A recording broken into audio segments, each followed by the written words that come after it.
शिवसेना जिंदाबाद। एकनाथ शिंदेचा मागे बढ़ो, हम तुम्हारे साथ हैं, यामिनीताई तुम आगे बढ़ो, हम तुम्हारे साथ हैं। शिवसेना जिंदाबाद। यामिनीताई तुम आगे बढ़ो, हम तुम्हारे साथ हैं।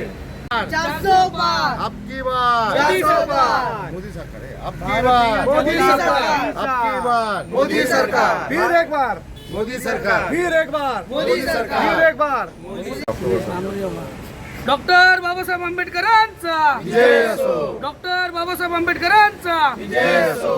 ते त्यांना या महाविकास आघाडीच्या उमेदवारांना आणि खासदाराला पराभव दिसतोय। त्यामुळे मी बौद्ध समाजातील आहे आणि बौद्ध समाजातील जी काही छेडा वर्ग असेल किंवा वळीतील जे बौद्ध बांधव आहे यांना हे जाणून बुजून आणि एक अपप्रचार करतात की हे तुमचं संविधान बदलणार आहे। हा 400 जे मोदींना जर 400 खासदार निवडून आले तर ते तुमचं संविधान बदलतील। तर मला त्यांना एवढं सांगायचं आहे की आता वळीतील दलित समाज हा जागरूक झाला आहे, कारण ह्या संविधानातून प्रत्येकाचं संरक्षण केलं जातं, प्रत्येकाला आरक्षण दिलं जातं।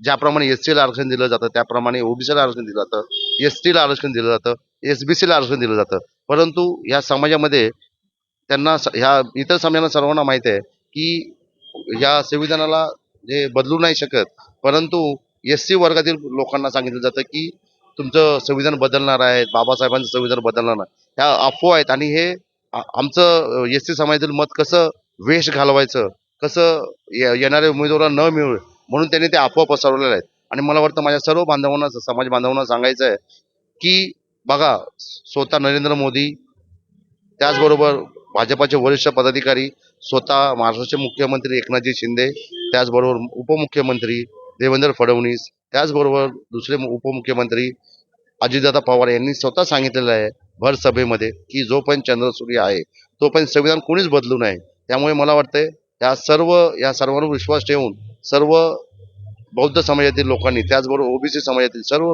समाजातील लोकांनी आपल्याला जो उभाटा गट जो खोटा अपप्रचार करतोय की संविधान बदललं जाईल यावर विश्वास न ठेवता आपण सर्वांनी आपल्याला ह्या वळीचा जे परिवर्तन करून या वळीमध्ये यामिनीताई जाधव यांना भरघोस मताने निवडून आणायचं। डॉक्टर सर्वप्रथम सर्वांना जय हिंद, जय महाराष्ट्र, जय भीम। आणि मला वाटतंय की ह्या संपूर्ण वळीमध्ये ह्या एकच ध्येय आहे की ह्या वळीचा विकास होणं खूप गरजेचं आहे आणि लोक विकासाच्या दृष्टीने महायुतीला मतदान करणार असं मला वाटतंय।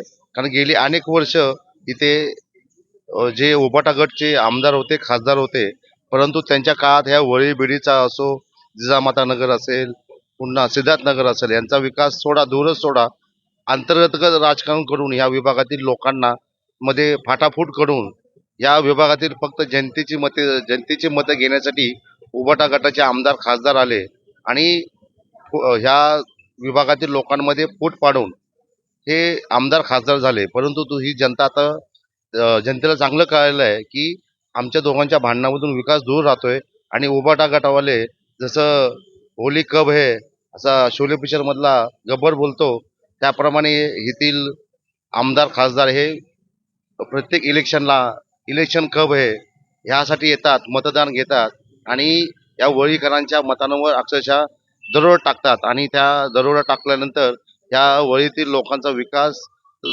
शब्द सोडा, हे त्यांना साधे त्यांचं कार्यालय नाही असं कुठल्याही आमदाराचं किंवा खासदाराचं की त्याला ह्या विभागातील लोक जाब विचारतील आमचा विकास कुठे आहे। परंतु आता लोकांनी ठरवलेलं आहे की खरंच जनसामान्य लोकांचे प्रश्न सोडवण्यासाठी आणि जनसामान्यमध्ये जी काही त्यांची कामं आहेत ती उपलब्ध असणारी खासदार सो यामिनीताई जाधव आणि खरंच देशासाठी, देशाच्या विकासासाठी, एक वळीतील लोकांच्या सर्वांगीण विकासासाठी म्हणजे यामिनीताई जाधव यांचं नेतृत्व आणि यांच्या विजयाचं जवळजवळ ह्या वळी जांभुरी मैदानामध्ये सभा झाली आणि लोकांनी एकच हे ध्येय ठेवलेलं आहे की या वळीच्या विकासासाठी जे मत द्यायचं आहे आपल्याला ते फक्त यामिनीताई जाधव यांना आणि महायुतीला द्यायचं आहे। आवाहन करील शिवसेना यामिनीताई जाधव हे आपल्या वर्ली विभागामधून लोकसभेमधून उभे आहेत, तर सगळ्या नागरिकांना एकच बोलेल, हिंदुत्व जपण्यासाठी आणि हिंदुत्वाचं हे करण्यासाठी आपल्याला मतदान करायचं आहे.